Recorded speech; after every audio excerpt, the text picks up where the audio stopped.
Good afternoon, ladies and gentlemen. This is Tsepo Mohapi once more with Life in Perspective. Last week we spoke to you about relationships and we were unpacking them in terms of their categories and their different types. And we had mentioned the involuntary and the voluntary. We also mentioned the different types, which are transactional, sentimental, and lastly, value-based.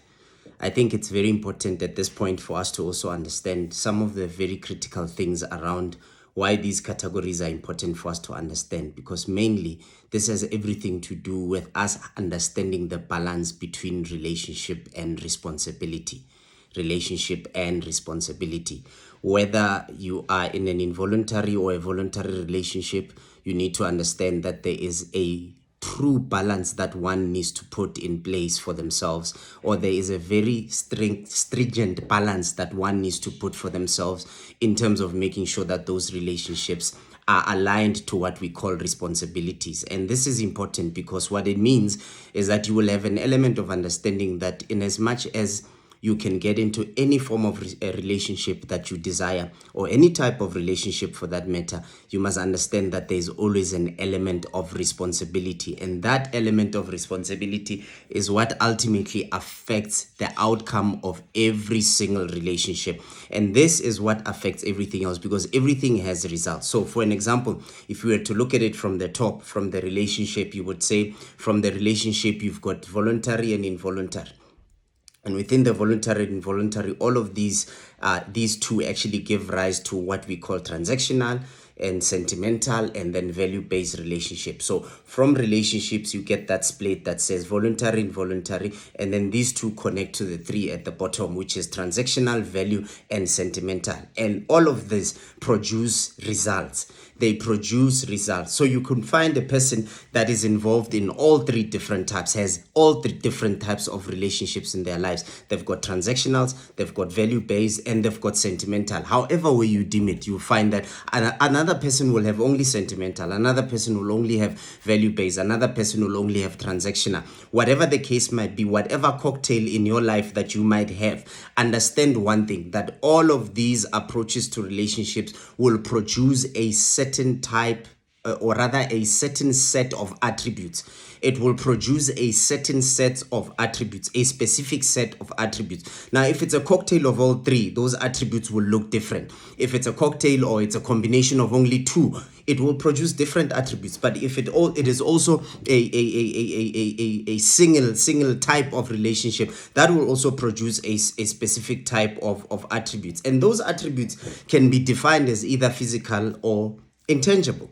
They can be seen as physical or intangible. The physical ones are the ones that you would generally be able to see from a person. You can see them once off. You can see them up front, that there are specific intangible specific physical attributes that a person has because of the nature of relationships that they get involved in. There would be certain physical attributes that they have. I mean, even the way a person acts out, even the way a person handles themselves, the way a person behaves, that is also controlled by the type of relationships they normally would foster.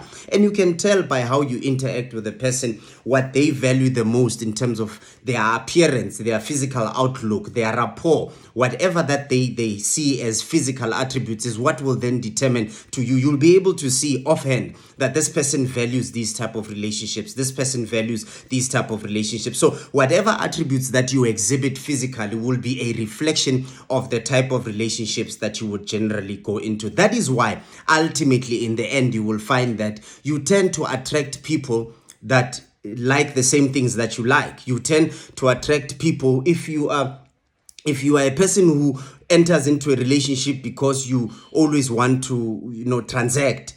The likelihood of you attracting other transactional type of people is very high because those are the attributes that they pick up. Or you might find that you will find, for an example, if you are a person who's always giving, it's highly likely that you will attract people who are always wanting, because they also transactional, but they are on the negative side of transactional, because negative and positive will always attract. Even in the transactional space, you will find negative and positive will also. So you might be sitting as a person and ask yourself, why do I always attract the same people all the time? It's because of the physical attributes that you are exhibiting, because of the nature of relationships that you have involved yourself in. They have produced, as a result, they have produced a certain attribute, a set of attributes in your life. And those attributes is what then allows you physical, because there are two categories to it. There is the physical one, there is the intangible one. Now, on the physical side, which is what people will ultimately see, whether they know you or don't know you, when they interact with you, ultimately that's the first thing that they interact with. They interact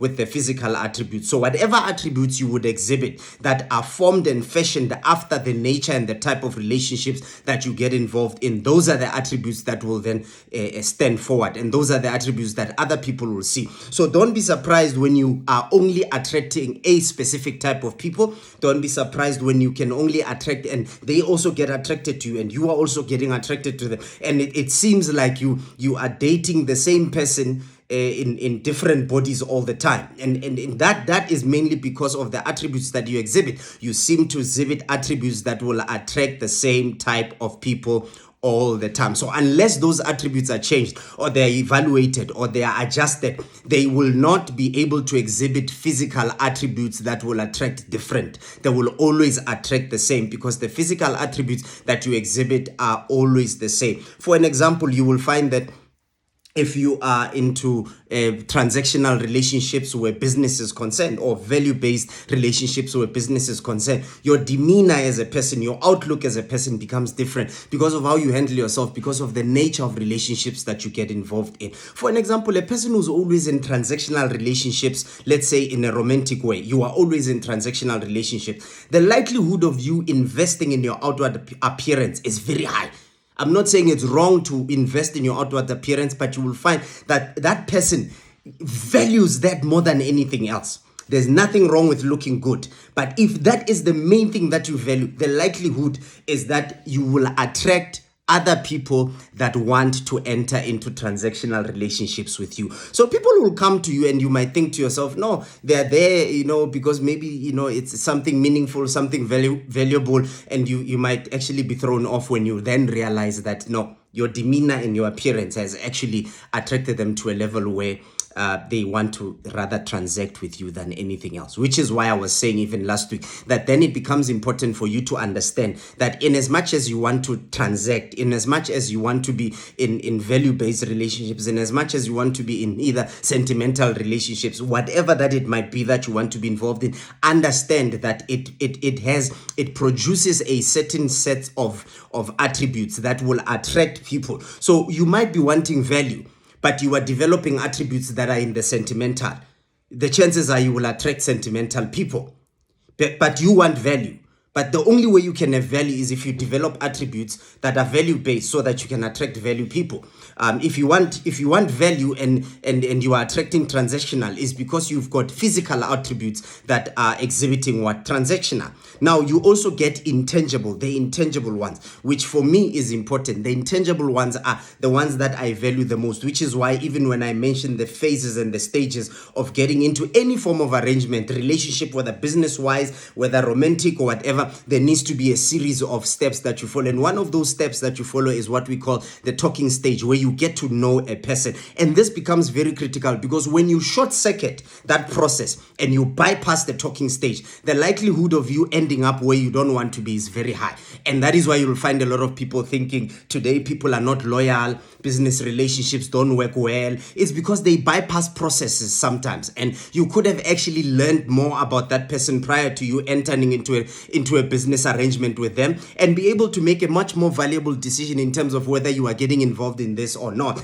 But because you didn't allow yourself talking stage for you to learn, understand, and get to know this person better, it ended up affecting what will ultimately become the result. So when you do not understand that they are also, apart from what you physically see in a person, whether it's their possessions, whether it's their physical outlook, you'll see people investing in possessions because they believe if I look in a certain way, I will attract certain people. people. If I come across in a certain way, I will look. You'll find people wanting to look, they want to look expensive when they can't even afford that level of expensiveness, because they want to project a certain image out there. That is also very dangerous, because you are projecting something you cannot maintain, and that would generally become a problem, because once you've attracted people that like those kind of physical attributes and they now are in your life, you will find that now it becomes a shock, because they get there, they find something opposite to what they saw on the outside, and that becomes a problem. That is why you need to have a consistent lifestyle. It needs to be consistent. Both physical and the intangible need to be consistent, but the ones that are more valuable are the intangible one. So it would be very, very good as a person to find yourself in a space where the intangible stuff influences the physical stuff. The intangible stuff influences the physical stuff, so that you can invest more in the intangible. Invest more in the intangible. Now, why am I talking about the importance of investing in the intangible? It's because good people are hard to find nowadays. Good people are really hard to find.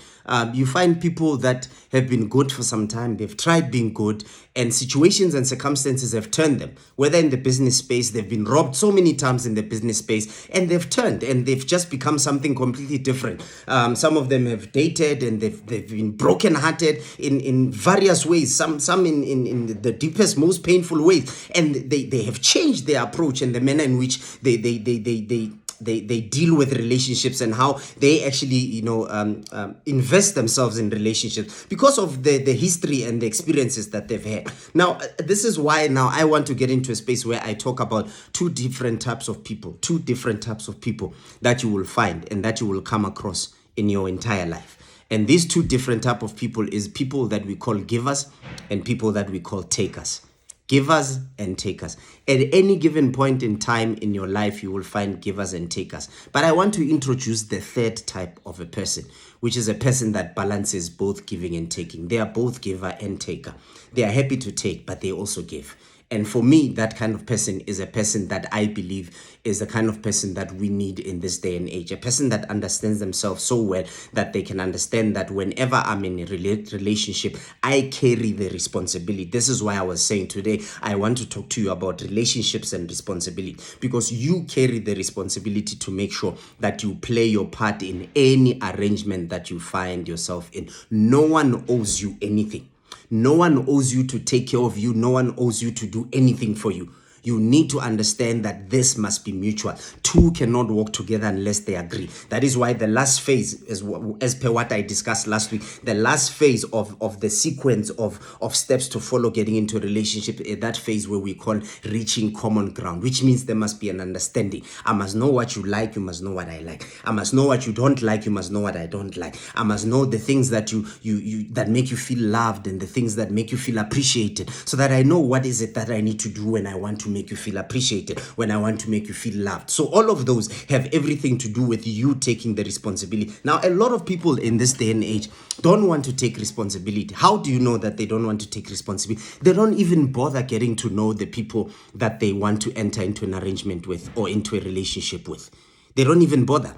The thought of doing work to try and get to know a person, the thought of doing work to try and get to understand a person, to them becomes way too much.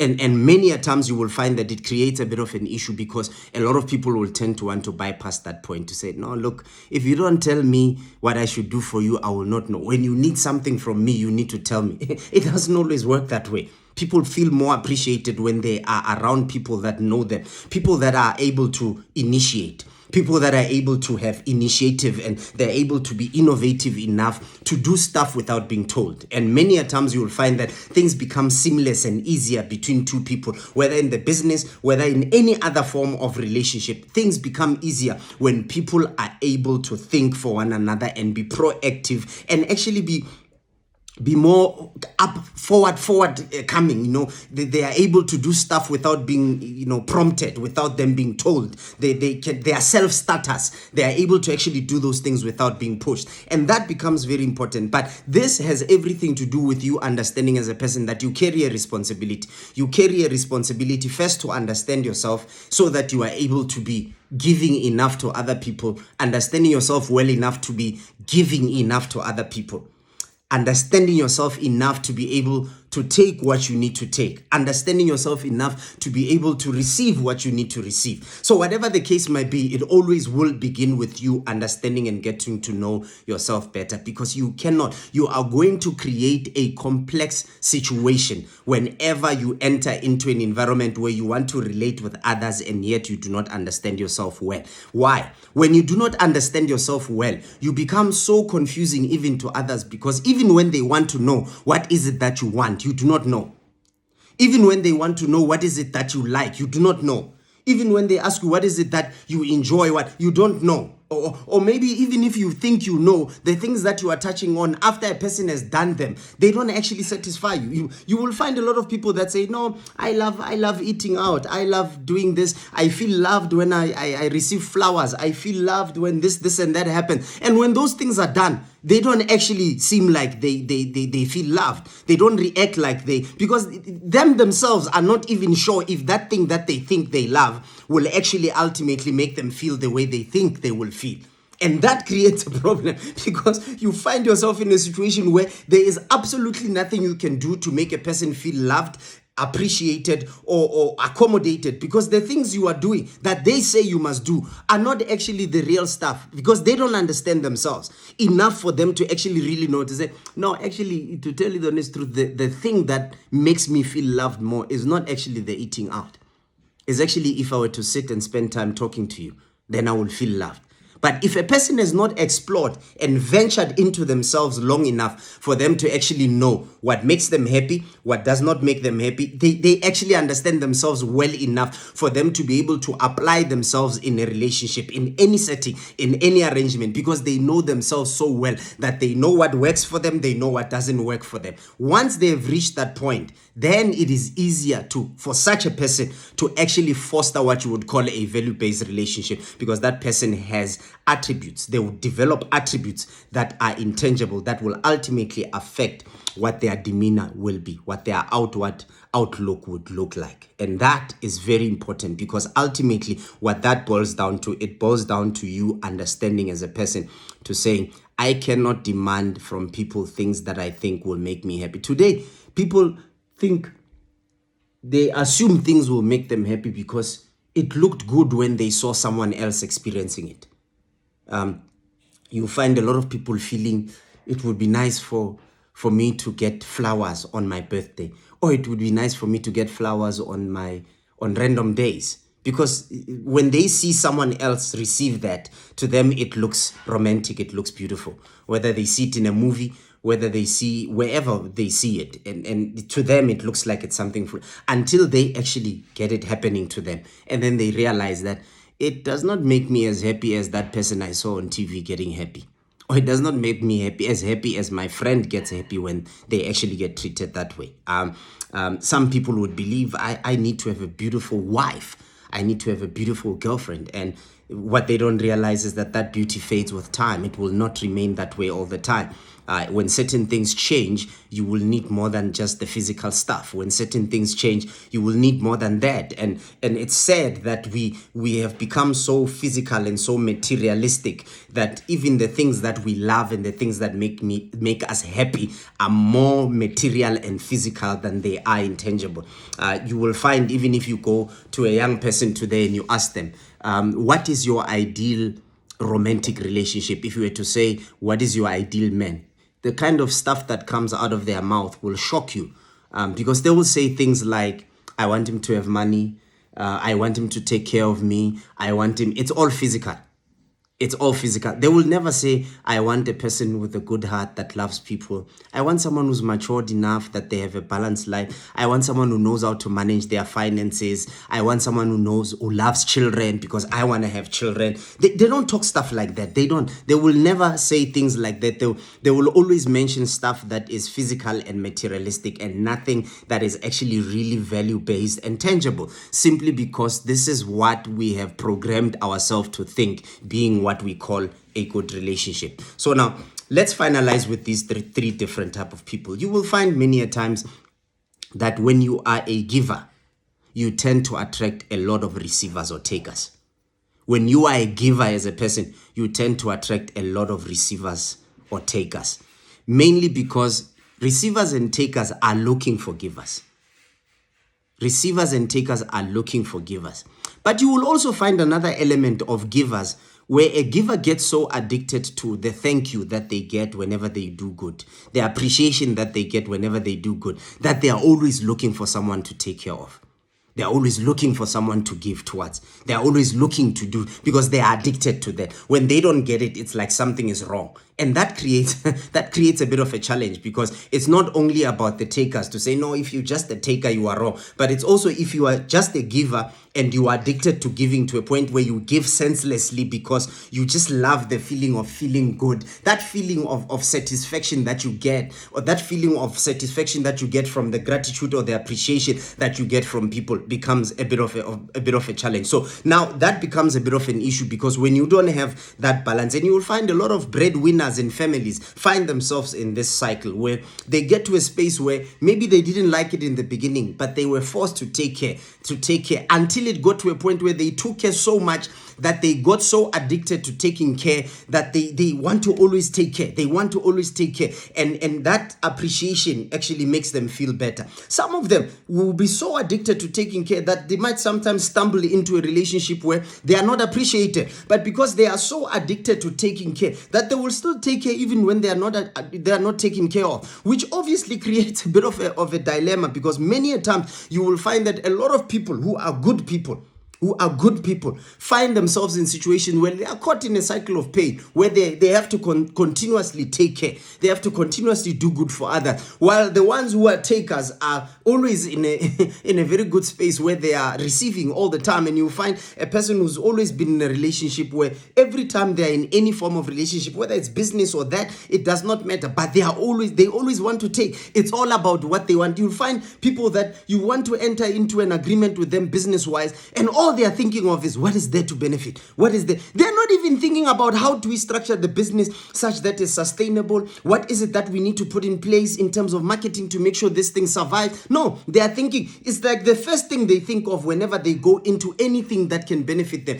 is they thinking about what is my ultimate benefit. They will say, okay, if I'm a 20% shareholder in this arrangement, 20% of, if we go into 100 million deal, 20% of 100 million is this much. So this is, you find people that always think that way every time they enter into any arrangement. It's not even about whether I am entering with the right people or not. It's not even about whether the people I'm entering with are people that will actually sustain the business. Do we have the right kind of skill set? Do we have? And you will find a lot of people today caught up in setup where they are involved in settings and business arrangements that don't amount to anything. They always fall apart, or whenever you make a bit of money, that thing just collapses, because the type of people you have entered into there are actually not the right people, because that's not what you were thinking about when you entered. You entered because all you thought of was, what is it that I will make? How much will I make? How much will I make? You even you missed the opportunity of learning and understanding and knowing the people that you are entering with, because ultimately, whether you make or don't make the money, that is determined by who you actually enter into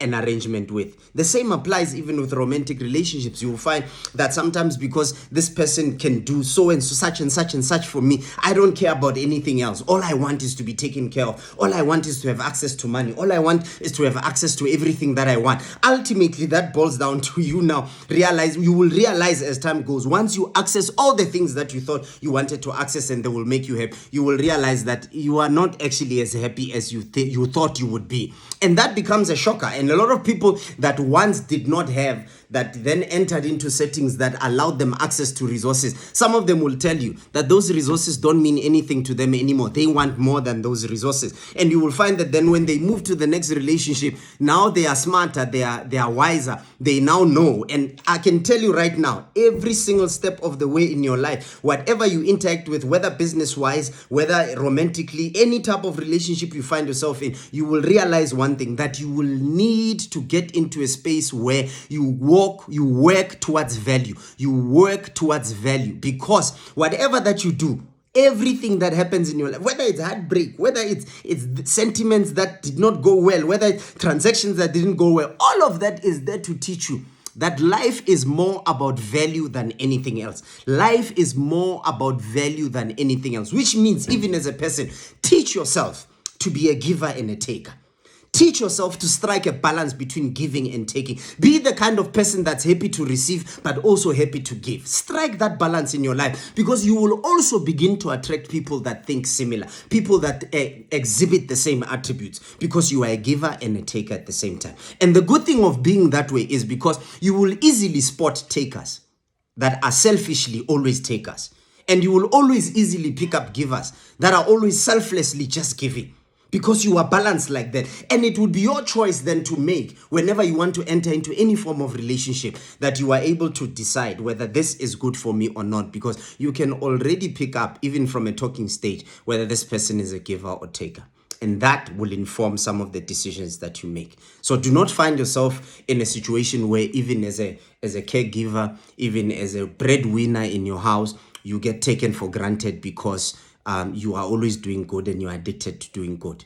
Think for yourself. A lot of people today are straining themselves. They are going to stress, strain, depression, mainly because they are giving so much and they are getting little back, if any at all. Some don't even get anything back.